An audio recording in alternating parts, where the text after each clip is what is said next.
Saudara-saudari yang terkasih, sabda Tuhan pada hari ini mengajak kita untuk merenungkan dua nilai yang seringkali berlawanan dalam kehidupan dunia ini, tetapi sangat mendasar dalam kehidupan Kristiani, yaitu kebesaran hati dan kerendahan hati.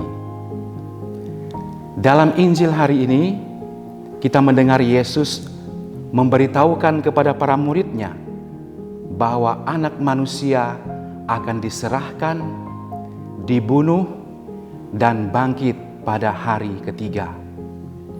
Namun, murid-murid tidak mengerti dan justru mulai berselisih tentang siapa di antara mereka yang paling besar. Ini adalah gambaran yang sangat manusiawi, bahkan di tengah pemberitahuan akan penderitaan dan salib, para murid masih terjebak dalam ambisi pribadi dan keinginan untuk menonjolkan diri.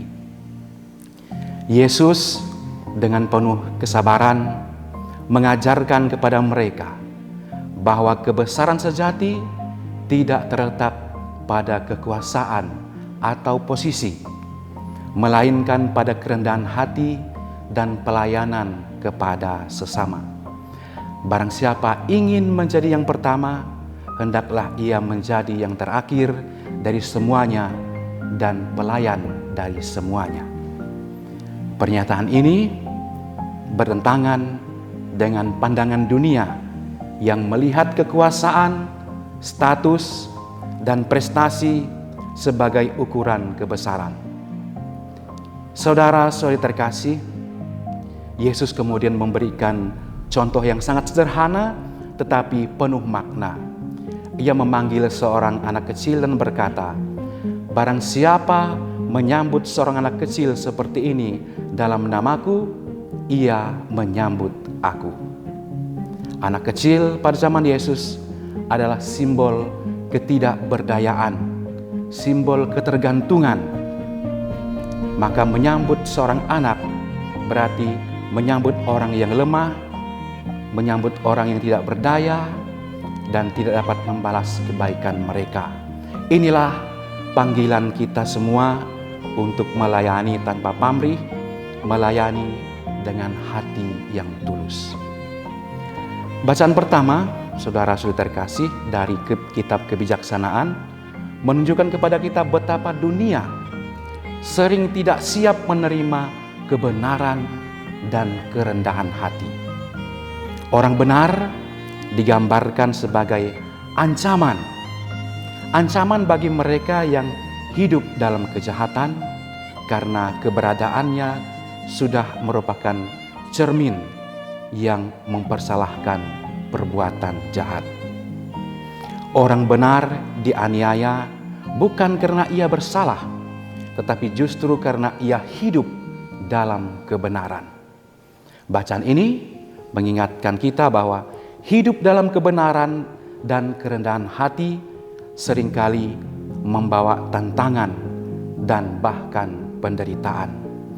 Namun, saudara-saudari terkasih, kita dipanggil untuk tetap teguh dan percaya bahwa Tuhan selalu menopang kita, seperti yang dinyatakan dalam Mazmur tanggapan, "Tuhanlah yang menopang aku." Dalam suratnya, Rasul Paulus, Rasul Yakobus memperingatkan kita tentang bahaya iri hati dan ambisi egois. Di mana ada iri hati dan keinginan untuk mementingkan diri sendiri, di situ ada kekacauan dan segala macam perbuatan jahat. Iri hati dan ambisi ini adalah akar dari perselisihan dan juga konflik di dalam diri kita maupun di dalam masyarakat. Yakobus menegaskan bahwa kebijaksanaan yang datang dari atas adalah murni, damai, dan penuh belas kasih. Maka hidup kita sebagai pengikut Kristus harus diwarnai oleh semangat kebijaksanaan ilahi. Kebijaksanaan ilahi yang membawa perdamaian dan kesejahteraan bagi semua orang, bukan ambisi pribadi yang memecah belah. Saudara-saudara terkasih, dalam dunia yang seringkali mengukur kesuksesan berdasarkan kekuasaan, kekayaan, dan popularitas, kita sekali lagi diingatkan pada hari ini bahwa kebesaran sejati di mata Tuhan berbeda dari ukuran dunia. Kebesaran di mata Tuhan terletak pada kerendahan hati dan pelayanan. Ini adalah tantangan bagi kita semua, karena naluri manusia seringkali cenderung mengejar penghormatan dan pengakuan. Namun Yesus mengajarkan bahwa justru dalam kerendahan hati dan melayani orang lain, kita menemukan kebesaran yang sejati. Bapak, Ibu, saudara-saudara terkasih, dalam kehidupan sehari-hari kita bisa bertanya pada diri kita sendiri, bagaimana kita bisa menerapkan semangat kerendahan hati dan pelayanan ini. Apakah kita bersedia melayani mereka yang paling lemah, mereka yang tidak bisa membalas kebaikan kita? Apakah kita mampu melepaskan ambisi pribadi kita dan menempatkan kepentingan sesama di atas diri kita sendiri? Mari kita renungkan bersama. Amin.